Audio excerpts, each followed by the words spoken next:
قرآن حکیم نے بھی سورہ آل عمران کے آخری رکوع میں ذکر کو سب سے پہلے اور سب سے اہم عامل کی حیثیت سے شمار کیا ہے۔ چنانچہ اس کی پہلی آیت جو ہے سورہ آل عمران کے آخری رکوع کی، اس میں تو وہی مضمون جو میں بیان کر چکا وہ آیا ہے، ان فی خلق السماوات والارض واختلاف اللیل والنہار لآیات لأولی الالباب، یقیناً آسمان اور زمین کی تخلیق میں اور دن اور رات کے الٹ پھیر میں نشانیاں ہیں ہوش مندوں کے لیے۔ ان کے ذریعے سے انسانی شعور کے اندر وہ معرفت رب اجاگر ہوگی۔ وہ پہلا مرحلہ اس نے طے کر لیا، وہ ڈورمنٹ معرفت اب ایکٹیویٹ ہو گئی۔ اب مزید فکر کا مرحلہ ہے جو اگلی آیت میں آیا ہے،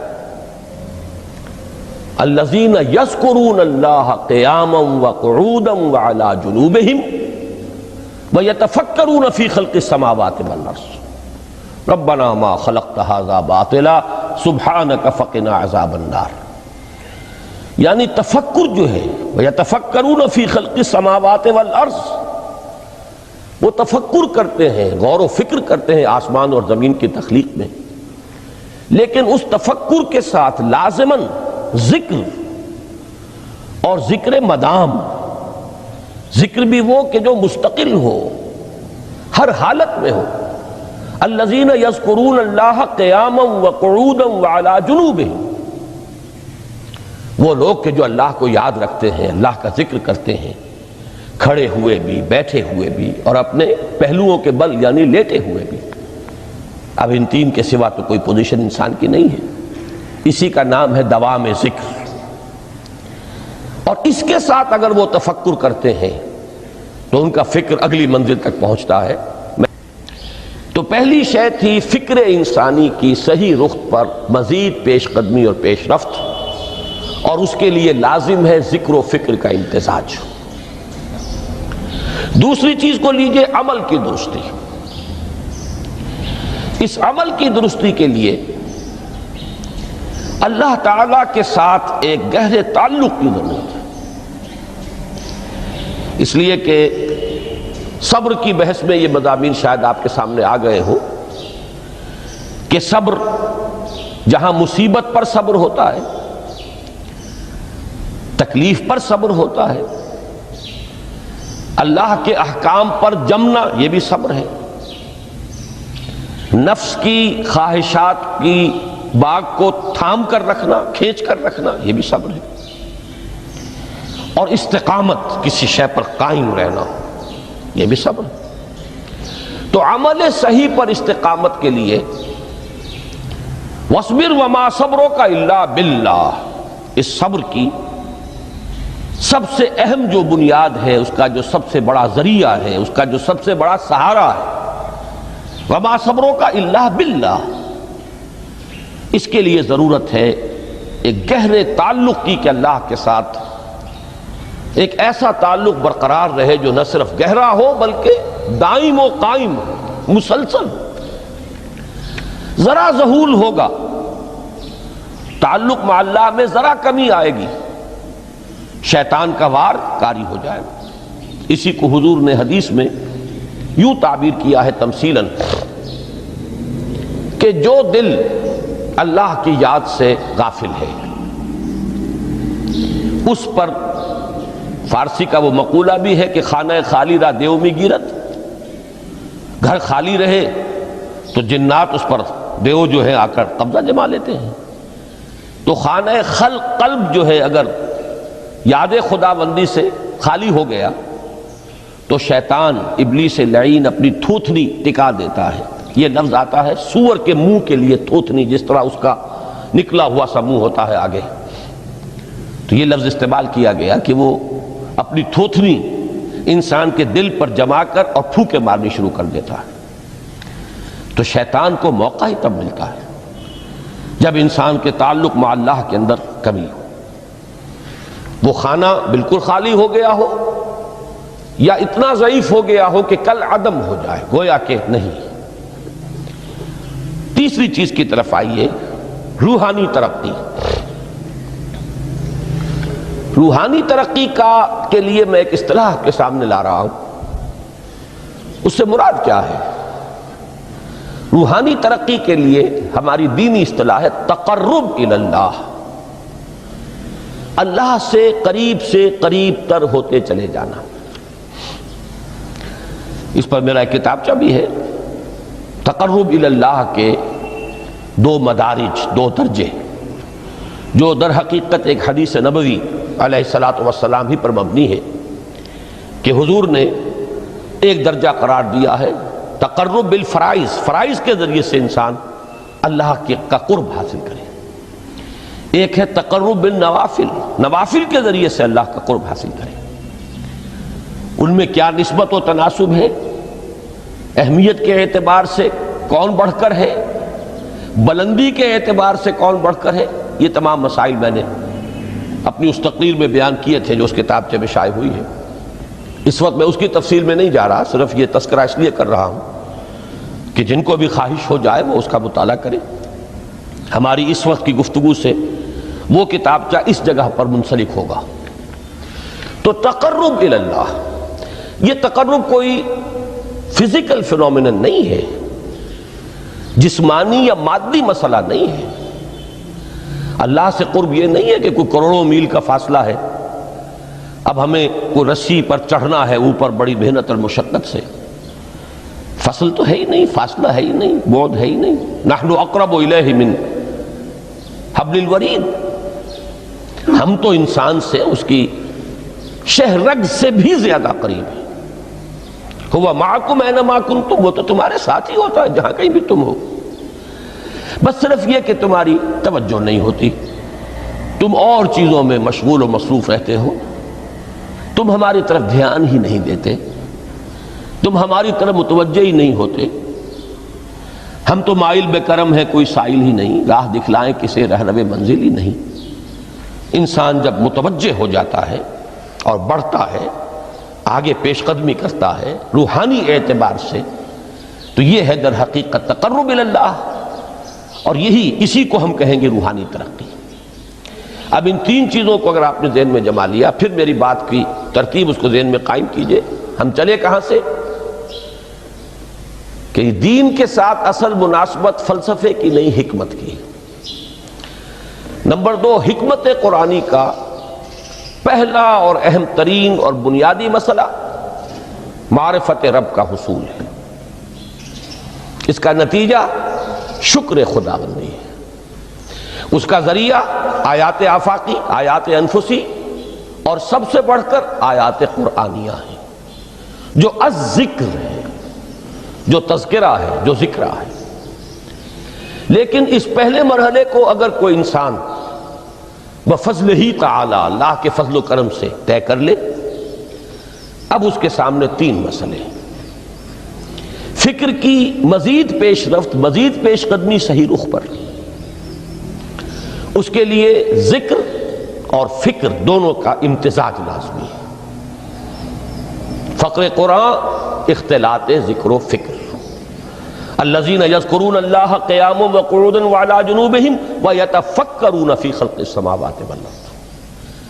دوسری شے عمل کا درست رہنا، نہ افراط و تفریط ہو، عدم توازن ہو، نہ انسان نفس سے مغلوب ہو جائے، نہ انسان جذبات کی رو میں اندھا ہو جائے، نہ انسان ماحول سے مرعوب ہو کر متاثر ہو جائے. صحیح رخ پر اس کا عمل. نمبر 3، روحانی ترقی جو اصل حاصل ہے، جو اصل مقصود ہے. نمبر 2 چیز کے لیے تعلق مع اللہ ضروری، نمبر 3 کے لیے تقرب الی اللہ ضروری. اب غور کیجئے، ان تینوں چیزوں کا بڑا گہرا تعلق ہے نماز کے ساتھ. ان تینوں کے لیے ستون کی حیثیت نماز کو ہے. لہذا ایمان کے بعد یا معرفت رب کے بعد حکمت دین کا اہم ترین مسئلہ نماز، صلاۃ. اس لیے کہ ایک طرف یہ انسان کو اللہ کے ساتھ ایک گہرے تعلق کا ذریعہ فراہم کرتی ہے. اپنے تمام مصروفیات میں سے ان مشغولیتوں میں جن میں گم ہونے کا خدشہ ہوتا ہے، نکلو۔ 24 گھنٹے کے معمولات میں سے کم 5 مرتبہ تو لازماً نکلو، اور اپنے آپ کو ذرا، اپنے حواس کو بھی، اپنی باطنی کیفیات کو بھی ذرا تازہ کرو۔ اگر کوئی گندگی، نجاست، کسی طرح کی ناپاکی کا کوئی معاملہ ہے، طہارت حاصل کرو۔ طہارت سے تمہارے اندر روح کو بھی بالیدگی ہوگی، تمہارے حواس بھی تازہ ہوں گے، تم گویا کہ بحیثیت کل تمہاری ہستی چاق و چوبند ہو جائے گی۔ وہ کسل، وہ سستیاں، وہ جو ایک کثافتیں ہوتی ہیں، ان سب سے نجات حاصل کرو، اور اب اپنے رب کے حضور میں کھڑے ہو جاؤ، اس کے ساتھ اپنا عہد بھی تازہ کرو، اس کی اہم صفات کو بھی اپنے ذہن میں پھر مستحضر کرو۔ یہی وجہ ہے، دیکھیے میں نے جو آیات آپ کو شروع میں سنائی تھی، سورہ لقمان کی 2 آیتیں، پہلی آیت میں اس کا ترجمہ کر چکا، دوسری آیت وَلَقَدْ وَإِذْ قَالَ لُقْمَانُ لِابْنِهِ وَهُوَ يَعِظُهُ يَا بُنَيَّ لَا تُشْرِكْ بِاللَّهِ إِنَّ الشِّرْكَ لَظُلْمٌ عَظِيمٌ۔ اس کے بعد درمیان میں کچھ مضمون آ کر پھر وہ آیہ مبارکہ آئی، یا بنی اقم الصلاۃ وامر بالمعروف وانہ عن المنکر واصبر علی ما اصابک۔ گویا کہ اہم ترین چیز، بنیادی ترین چیز، اللہ کو محض پہچان لینا کافی نہیں ہے، یاد رکھنا ضروری ہے۔ اللہ یاد رہے گا تو فکر صحیح آگے بڑھے گا، اللہ یاد رہے گا اور اس کے ساتھ ایک گہرا تعلق جو ہے برقرار رہے گا تو عمل درست رہے گا۔ بالکل یہی بات سورہ طٰہٰ میں جو پہلی وحی حضرت موسیٰ علیہ السلام پر ہوئی، اور پہلا مخاطبہ ہے، چونکہ حضرت موسیٰ کو یہ انبیاء کرام کے مقدس گروہ میں ایک امتیازی حیثیت حاصل ہے کہ ان سے براہ راست گفتگو ہوئی ہے، اگرچہ صرف ایک پردہ تھا، اوٹ من ورائے حجاب گفتگو ہوئی ہے، لیکن یہ کہ کوئی فرشتے کا درمیانی جو ہے وہ لنک نہیں تھا، براہ راست اللہ تعالیٰ نے حضرت موسیٰ علیہ السلام سے کلام فرمایا۔ کلم اللہ موسیٰ تکلیما، موسیٰ سے تو اللہ نے کلام فرمایا جیسے کہ کلام کیا جاتا ہے۔ تو پہلا مخاطبہ ہے، یہ پہلا مکالمہ ہے، پہلی وحی کہیے، اسی میں یہ الفاظ بھی موجود ہیں، اننی انا اللہ لا الہ الا انا فاعبدنی واقم الصلاۃ لذکری۔ یہ گویا کہ حکمت قرآنی کا ایک بہت بڑا خزانہ ہے یہ آیت مبارکہ، کہ خود حضرت موسیٰ علیہ السلام کو جو ہدایت دی جا رہی ہے، میں ہوں، میں اللہ، اننی انا اللہ لا الہ الا انا، میرے سوا کوئی معبود نہیں، فاعبدنی، بس میری بندگی، میری عبادت، میری پرستش، میری محبت، اس کو اختیار کرو۔ وَأَقِمِ الصَّلَاةَ لِذِكْرِي، اور نماز کو قائم رکھو میری یاد کے لیے۔ بلکہ اسی سلسلہ کلام میں آگے چل کر سورہ طٰہٰ میں آتا ہے، کافی گفت و شنید کے بعد جب حضرت موسیٰ نے کچھ معذرت بھی کی، کچھ دعائیں بھی کی، اللہ نے ایک دعا قبول بھی کی کہ ان کے بھائی کو بھی شریک کر دیا، حضرت ہارون کو بھی۔ اس کے بعد پھر جب فرمایا کہ اب جاؤ فرعون کی طرف، تو اس میں فرمایا وَلَا تَنِيَا فِي ذِكْرِي، اور دیکھنا یہ جو عظیم مشن تمہارے کندھے پر آ گیا ہے، بڑا بھاری اور کٹھن ایک فرض ہے جو تم پر عائد ہو گیا ہے، اس کے لیے سب سے بڑی تمہارے پاس جو قوت کا ذریعہ ہے وہ نماز ہے۔ اقیم فلا تنیا عن ذکری، میری یاد میں کبھی غفلت نہ کرنا، اس میں کبھی کوئی کمی نہ آنے دینا۔ جیسا کہ میں نے عرض کیا تھا کہ جیسے ہی وہ تعلق جو ہے کمزور پڑتا ہے یا منقطع ہو جائے معاذ اللہ، تو پھر انسان گویا کہ شیطان کے لیے ایک لقمہ تر بن جاتا ہے۔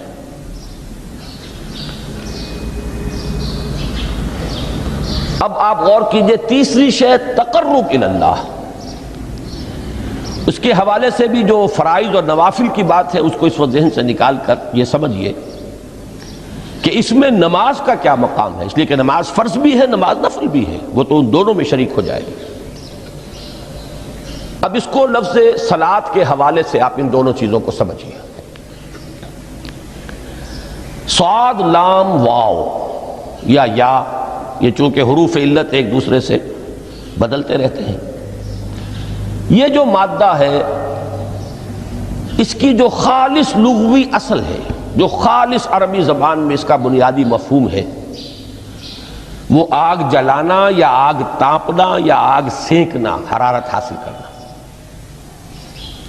لہذا بار بار آتا ہے جہنم کے ذکر میں، اسلوہا، اب جلو اس میں، تاپو اس کو، یہ سینکے گی تمہیں۔ بلکہ تفتلون کا لفظ آیا ہے حضرت موسیٰ کے کلام میں، جب وہ گئے تھے کوہ طور پر، جب پہنچ گئے تو تھے آگ تک کی تلاش میں، لعلکم تفتلون، تو اپنے اہل خانہ سے یہی کہا تھا کہ مجھے کہیں وہ روشنی نظر آ رہی ہے، غالباً کوئی وہاں سے آگ مل سکے گی، ورنہ یہ کہ کوئی رہنمائی کو رستہ مجھے مل سکے گا، میں وہ آگ لے آؤں گا، کوئی چنگاری وہاں سے لے آؤں، لعلکم تفتلون، تاکہ تم، اب یہ اصطلاح در حقیقت باب افتعال ہے، اور یہ تے یہاں پر توئے کی شکل اختیار کر گئی، تا نے توبن کی صورت اختیار کی صاد کی وجہ سے۔ بہرحال اس کا سب سے بنیادی مفہوم جو ہے وہ ہے تاپنا، سکائی حاصل کرنا، حرارت۔ اس کے حوالے سے سمجھ لیجئے کہ سب سے بنیادی تعلق اس کا جو ہے وہ روح کے ساتھ ہے۔ روح میں محبت خداوندی کی آگ اگر ٹھنڈی پڑ گئی ہو، اگر محبت خداوندی کی حرارت میں کمی ہو رہی ہو، تو اس کو اثر نو، جس کو کہ میں آج سوچ رہا تھا تو ایک لفظ ذہن میں آیا کہ جیسے بیٹری اس کو ریچارج کیا جاتا ہے، اسی طریقے سے روح کے اندر محبت خداوندی کی اس حرارت کو اثر نو تازہ کرنا، یہ ہے در حقیقت نماز کا اصل مقصد۔ اس لیے کہ اس لفظ کا بنیادی مفہوم، اصل لغوی مفہوم تو یہ، اگرچہ اس کا سب سے زیادہ کثرت سے جو استعمال ہوتا ہے، اور لفظ صلاۃ جس سے در حقیقت جس تصور پر مبنی ہے وہ ہے اقدام، کسی کی طرف متوجہ ہونا اور پھر دعا۔ صلاۃ کا سب سے قریبی مفہوم لفظی جب بیان کیا جائے گا، اس سے مراد، اس کے معنی، تو دعا اس میں اہم ترین ہے۔ کسی کی طرف توجہ کرنا، مناجات کرنا، گفتگو کرنا، مخاطبہ، مکالمہ، دعا، یہ در حقیقت صلاۃ کا سب سے بڑا اصطلاحی مفہوم ہے۔ لیکن جو اس کا مادہ ہے، صاد لام واو یا صاد لام یا، اس کا اصل مفہوم جو ہے وہ تاپنا، حرارت حاصل کرنا۔ تو ان دونوں کے حوالے سے عرض کر رہا ہوں، وہ تاپنا اور حرارت حاصل کرنا وہ ہے روح کے اعتبار سے۔ وہ جو کہا اقبال نے کہ مجھے عشق کی آگ اندھیر ہے، مسلمان نہیں راہ کا ڈھیر۔ یہ عشق کی آگ جب بجھ جاتی ہے، در حقیقت یہی تو انسان کی روحانی موت ہے۔ جب یہ نہ رہے تو چاہے منطق میں بہت انسان ماہر ہو، مجھے اقبال کا ایک شعر یاد آیا ہے تقابل کرتے ہوئے، ایک انسان محکوم اور ایک انسان حر، آزاد انسان، ان کی نفسیات میں جو بنیادی فرق علامہ اقبال نے مختلف مواقع پر بیان کیے ہیں۔ محکوم ہے بیگانہ اخلاص و مروت، ہر چند کے منطق کی دلیلوں میں ہے چالاک۔ تو منطق کی دلیلوں میں انسان چالاک ہو جائے اور وہ لغت ہائے حجازی کا وہ ایک خزانہ بن جائے، اسے تمام الفاظ کے معنی یاد ہوں، وہ بڑے مسائل فقہ کے اسے ازبر ہوں، جزیات، بے انتہا جزیات جو ہیں وہ مستحضر ہوں، فلسفے کے بڑے بڑے مسئلے اس نے حل کر لیے ہوں، لیکن اگر روح میں وہ اللہ کی محبت کی آگ نہیں ہے، وہ تپش نہیں، مجھے عشق کی آگ اندھیر ہے، مسلمان نہیں راہ کا ڈھیر۔ اسی کے حوالے سے آج مجھے یاد آیا تھا کہ وہ جو بڑی سادہ سی ایک نظم ہے، اللہ تعالیٰ سے دعا یا رب دل مسلم کو وہ زندہ تمنا دے، اس میں بھی جو الفاظ آئے ہیں جو روح کو گرما دے اور قلب کو تڑپا دے، یہ ہے اصل جو مقصود ہے نماز کا۔ اور یہی وہ چیز ہے جیسا کہ میں نے عرض کیا تھا کہ نگاہوں سے اوجھل، یہ پہلو سامنے ہے ہی نہیں، دوسرا پہلو سامنے ہے اور وہ بھی میرے نزدیک بہت اہم ہے، بہت بنیادی ہے، اس میں کوئی شک نہیں، لیکن یہ ہے بلند ترین منزل کہ تقرب الی اللہ، اس کے لیے در حقیقت یہ کس لیے درکار ہے؟ روح کے اندر عشق کی حرارت اور گرمی تازہ ہو جائے۔ بسا اوقات یہ اندر دب جاتی ہے، جیسے انگارہ ہوتا ہے آگ کا، اس کے اوپر خاک اور راکھ آ جاتی ہے، اندر کچھ ہوتی ہے، آگ دبی ہوئی سمجھ، آگ بجھی ہوئی نہ جان، اس دبی ہوئی آگ کو پھر ایک شعلہ بنانا، پھر اس کے اندر ایک حیات تازہ پیدا کرنا، یہ ہے نماز کا اہم ترین اور بلند ترین مقصد۔ لیکن اس کے ساتھ ہی اس نماز میں ذکر ہونا، اس کا یہ ذکر ہے، اور ذکر کی جب میں فہرست بیان کیا کرتا ہوں بہت سے حضرات کے سامنے ہوگا کہ ذکر کا در حقیقت مفہوم ہے استحضار اللہ فی القلب۔ ہمارے ہاں غلطی سے جو ذرائع ذکر ہے انہیں ذکر قرار دے دیا گیا ہے۔ نماز ذکر نہیں ہے، نماز ذکر کا ذریعہ ہے۔ اقیم الصلاۃ لذکری، نماز قائم کرو میرے ذکر کے لیے۔ یہ اللہ اللہ کہنا یا ادعیہ معصورہ جو حضور صلی اللہ علیہ وسلم کی مسنون دعائیں ہیں، انہیں اپنے تمام معمولات دنیاوی کے ساتھ ساتھ ان دعاؤں کو بھی انسان پڑھتا رہے، اللہ سے دعا کرتا رہے، یہ تمام ذرائع ذکر ہیں۔ سبحان اللہ الحمدللہ الحمدللہ، اس کا آپ ورد کیجئے، یہ بھی ذریعہ ذکر ہے۔ حقیقت میں ذکر ہے استحضار اللہ فی القلب، اللہ کو دل میں لے آنا، اللہ کو دل میں حاضر کر لینا، اصل میں تو ترجمہ ہوگا، لیکن حاضر جاننا، یہ کیفیت جو ہے انسان کو حاصل ہو جائے۔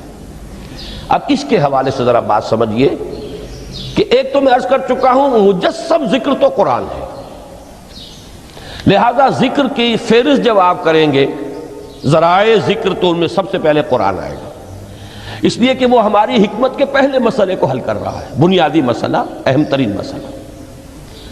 دوسرے نمبر پر ذکر جو ہے، اب اس کے لیے کچھ اصطلاحات جو میرے مختلف دروس میں شاید آپ کے سامنے بعد میں آئیں یا پہلی آ چکی ہوں، ان کے حوالے سے میری بات سمجھیے۔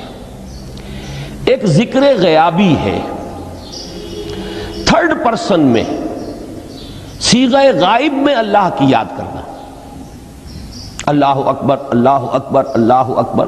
ابھی اللہ اکبر جو ہے یہ جملہ اسمیہ خبریہ ہے، ایک حقیقت کی تکرار آپ کر رہے ہیں، اللہ سب سے بڑا ہے، اللہ سب سے بڑا ہے، سبحان اللہ سبحان اللہ سبحان اللہ۔ یہ در حقیقت ذکر غیابی ہے کہ آپ اس میں مخاطب نہیں ہیں اللہ سے،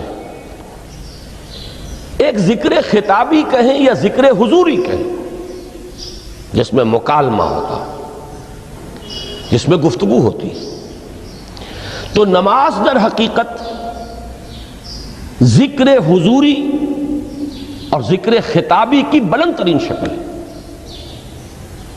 اس لیے میں نے عرض کیا تھا کہ نماز کے لفظ یا صلاۃ کے لفظ، یہ اصطلاحی معنی جو اکثر و بیشتر کیے جاتے ہیں وہ ہے دعا، اور دعا میں ہوتا کیا ہے؟ مکالمہ ہے، مخاطب، اے اللہ، اے میرے رب، اے پروردگار۔ پھر یہ کہ اس میں اقدام اور کسی کی طرف متوجہ ہونا، یہی وجہ ہے کہ افتتاح صلاۃ، نماز کو شروع کرنے کے لیے ایک تو وہ الفاظ جو قرآن مجید میں آئے ہیں، انی وجہت وجہی للذی فطر السماوات والارض حنیفا وما انا من المشرکین، یہ ہے توجہ کا ارتکاز، بشرطے کہ یہ صرف الفاظ ہی نہ نکل رہے ہوں، واقعتاً یہ تعبیر ہو اس وقت کی انسان کی نفسیاتی کیفیت کی، کہ شعوری طور پر وہ فیصلہ کرتا ہے کہ اب میں منقطع ہو رہا ہوں، ہر چہار طرف سے اپنی توجہ کو ہٹا کر، ہر مسئلے سے اپنے آپ کو خالی و ذہن کر کے یعنی ظاہری اور باطنی دونوں اعتبار سے میں اپنی توجہ کا ارتکاز کر رہا ہوں اس ذات کی طرف جس نے آسمانوں اور زمین کو پیدا کیا، اور بالکل یکسو ہو کر رہا ہوں۔ انی وجہت وجہی للذی فطر السماوات والارض حنیفا وما انا من المشرکین۔ اور دوسری وہ جو دعا جس سے ہم افتتاح کرتے ہیں اپنی نماز کا، دیکھیں اس میں خطاب کا کس قدر اہتمام، وہاں سبحان اللہ نہیں ہے، سبحانک اللہم، پاک ہے تو اے رب ہمارے، وبحمدک وتبارک اسمک وتعالی جدک۔ اب آپ غور کر رہے ہیں، یہ ہے تخاطب، براہ راست مخاطب ہونا شروع ہو رہی ہے۔ تو سب سے پہلی بات تو یہ ہوئی کہ ذکر کی ایک شکل ہے ذکر غیابی، دوسری ذکر حضوری، اور ذکر حضوری یا ذکر خطابی کی بلند ترین منزل، بلند ترین اس کا ذریعہ نماز۔ اس کو ایک پہلو سے اور سمجھ لیجئے، سورہ فاتحہ جب پھر ہم پڑھتے ہیں جسے الصلاۃ کہا گیا ہے، جو لب لباب ہے، خلاصہ ہے، اس میں پھر تدریجاً غیاب سے حضور کی طرف پیش قدمی ہوتی ہے۔ الحمدللہ رب العالمین الرحمن الرحیم مالک یوم الدین، یہ ذکر غیابی ہے، اس میں ابھی خطاب نہیں آیا، یہ وہی جملہ اسمیہ ہے۔ کل تعریف اس اللہ کے لیے ہے جو تمام جہانوں کا پروردگار ہے، مالک ہے، جو رحمان ہے، رحیم ہے، جزا و سزا کے دن کا مختار و مالک ہے۔ اب یہ غیاب سے حضور کی طرف، ایاک نعبد و ایاک نستعین اہدنا الصراط المستقیم، یہ ہے وہ۔ اب پہلے ایک معاہدہ ہے، ایک اقرار ہے، اعتراف ہے، وعدہ ہے، اور پھر دعا ہے، استدعا ہے کہ حضور نے فرمایا، یقول اللہ تعالی، اللہ یہ فرماتا ہے، اسی لیے اس کو حدیث قدسی کہیں گے، قسمت الصلاۃ بینی و بین عبدی نصفین، میں نے نماز کو اپنے اور اپنے بندے کے مابین آدھا آدھا تقسیم کر دیا ہے۔ اب یہاں تک تو جملہ ہے اللہ کا، یہ ہے حدیث قدسی۔ اب آگے جو ہے نریشن اس کی جو ہے حضور صلی اللہ علیہ وسلم کی جانب سے ہے، یعنی خبر دے رہے ہیں وہ اللہ کی طرف سے ہی۔ ویسے تو تمام احادیث ہی گویا کہ ہم سمجھتے ہیں انسپائرڈ تو اللہ کی طرف سے ہی ہے، لیکن یہ کہ جہاں صراحت ہو کہ اللہ کہتا ہے وہ حدیث قدسی ہے۔ تو یقول اللہ تعالی قسمت الصلاۃ بینی و بین عبدی نصفین، یہاں تک تو حدیث قدسی ہے۔ اب دوسری عام حدیث ہے، اذا قال العبد الحمد للہ رب العالمین یقول اللہ تعالی حمدنی عبدی، جب بندہ کہتا ہے الحمدللہ رب العالمین، پروردگار کہتا ہے میرے بندے نے میری حمد کی۔ جب بندہ کہتا ہے الرحمن الرحیم، پروردگار فرماتا ہے ثنا علی عبدی، میرے بندے نے میری ثنا کی، بڑی تعریف کی۔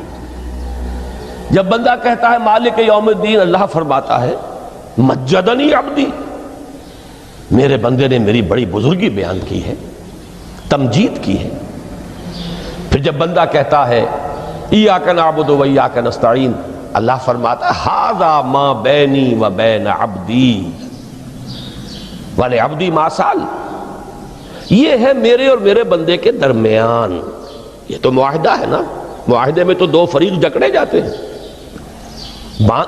بند جاتے ہیں، یہ میرے اور میرے بندے کے درمیان ہے، اور میرے بندے نے جو طلب کیا میں نے دیا، اس لیے کہ اس میں طلب بھی تو ہے، ایاک نستعین، تیری مدد چاہتے ہیں، یہ طلب ہے۔ اسی کی شرح ہے جو اب آخری تین آیتیں ہیں، پروردگار ہم تیری مدد چاہتے ہیں، پروردگار ہم تیری ہی بندگی کرتے ہیں اور کریں گے، اور تیری ہی مدد چاہتے ہیں، چاہیں گے۔ اگر حال میں اس کا ترجمہ کریں گے، زمانہ حال کے اعتبار سے، اس لیے کہ فعل مضارع میں تو دونوں موجود ہیں، شامل ہیں، تو یہ ایک اعتراف ہے، اظہار حال ہے۔ اللہ کرے کہ وہ واقعتاً صحیح اظہار حال ہو، ہم واقعی اللہ کی بندگی کرتے ہوئے یہ کہیں کہ ایاک نعبد، ورنہ اگر ہماری اصل صورتحال سے وہ مطابقت نہ رکھتا ہو تو پھر تو ایک طرح کا جھوٹ ہو جائے گا، غلط بیانی ہو جائے گی۔ ایاک نعبد، تیری ہی بندگی کرتے ہیں، اور مستقبل میں کیجئے، کریں گے، یہ ہے عہد، تیری ہی مدد چاہتے ہیں، تجھی سے مدد طلب کرتے ہیں، تجھی سے مدد چاہتے رہیں گے، اس کے لیے فرمایا وَلِعَبْدِ مَا سَأَلَ۔ اور پھر اس کے بعد وہ استدعا ہے اهدنا الصراط المستقیم صراط الذین انعمت علیہم غیر المغضوب علیہم ولا الضالین۔ اس حدیث میں اس کو ایک ہی جملے کو لیا گیا ہے، ایک ہی جملے کی حیثیت سے۔ جب بندہ یہ کہتا ہے تو اللہ فرماتا ہے ھذا لعبدی ولعبدی ما سأل، یہ خالص میرے بندے کے لیے ہے، اس بندے نے ایک درخواست پیش کی ہے اور میں نے گرانٹ کی، وہ اپلیکیشن، وہ ریکویسٹ گرانٹڈ ہم نے دے دی، ولعبدی ما سأل۔ یہ ہے اس کی تاثیر کا عالم، بشرطے کے معاملہ وہ شعور کے ساتھ، بشرطے کے مطابقت ہو ظاہر اور باطن کی، بشرطے کے مطابقت ہو قول اور فعل کی، تو اس کا اتنا اونچا مقام ہے کہ ایک ایک جملہ ادھر ادا ہوا، ادھر اللہ کی طرف سے ریسپانس مل رہی ہے۔ افلاک سے آتا ہے نالوں کا جواب آخر، اٹھتے ہیں حجاب آخر، کرتے ہیں خطاب آخر۔ حال دل کس کو